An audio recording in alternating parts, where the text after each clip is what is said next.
Hi, my name's Kim. I've had a tenuous, somewhat intermittent relationship with truth throughout my life.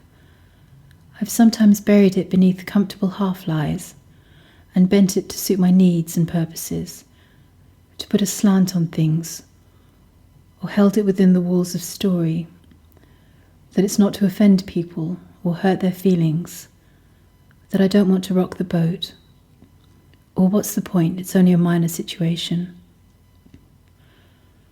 Working with Arati Jason, I'm understanding and seeing this more clearly, and I'm wanting to be more and more aligned in truth. I've been sitting with it recently. What is truth, really? Why is it so important? Are the half-lies we tell not to hurt other people's feelings okay? Of course, you don't generally want to go around intentionally hurting people's feelings for no apparent reason, or say things with the intention to hurt or demean or belittle. But vetting what you say is self-censorship. It's strangling freedom of speech. I noticed this in myself in a recent Worried About Nothing podcast recording with Danielle and Katya.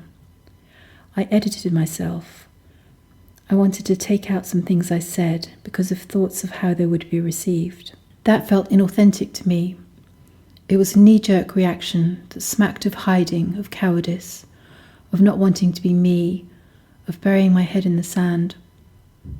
Truth is about digging deeper, being in alignment, in your core, so deeply as to have certainty.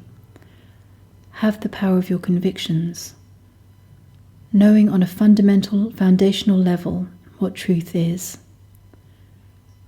Knowing that truth is more important than what others will think, what others may say. Once things are spoken out loud, they don't exist in a bubble. They will be heard by others, and there will be reaction and response. As Jason has said, truth is the difference between speaking your mind freely and saying things to control people. We spoke a little bit in the same Worried About Nothing podcast about following truth and listening to your intuition, listening to the truth of your soul, the inner knowing, even if the whole world disagrees with you. And that can be really scary, speaking up and saying something that may be rejected, or mocked or ridiculed by one person or a multitude.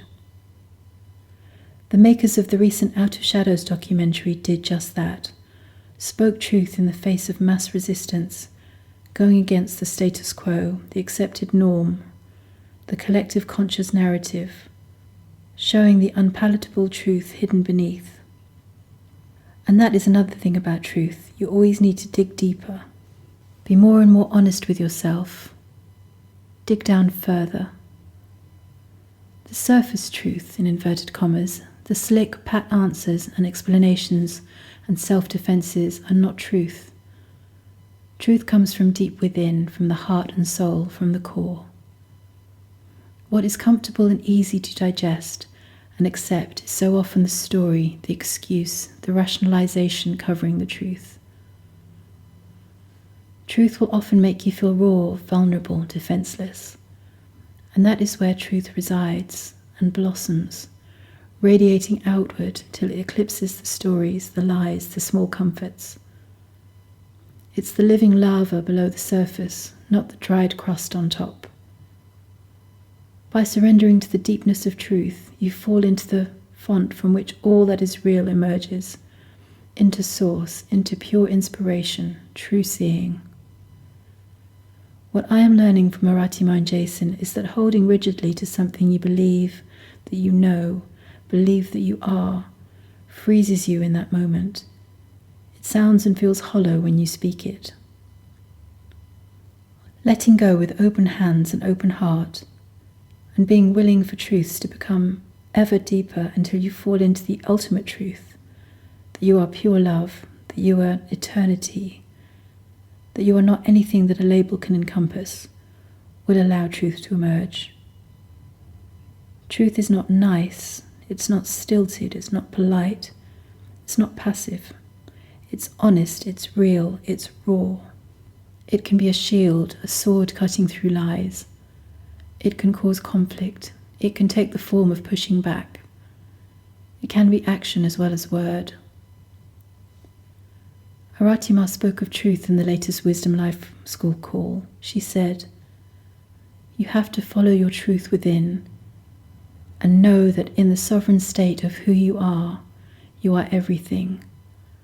You are allowed to experience everything, the free range of emotion and everything else.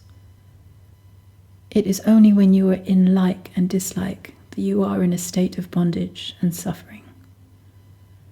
You have to be able to let everything move through you like a flute and to express according to that inner knowing of truth." I love those words. They so perfectly describe it. As Harati Ma says, non-truth is like seeing a picture that is hanging crooked. You just know it, you see and feel something is off. Truth is having the courage to straighten the picture, on your own or in front of witnesses, to speak even though your voice shakes, to stand up and be counted. I am learning to have a more honest relationship with truth, learning to be unflinching, stop hiding behind the story, the comfort of the familiar, and to follow the truth within. Thank you for listening.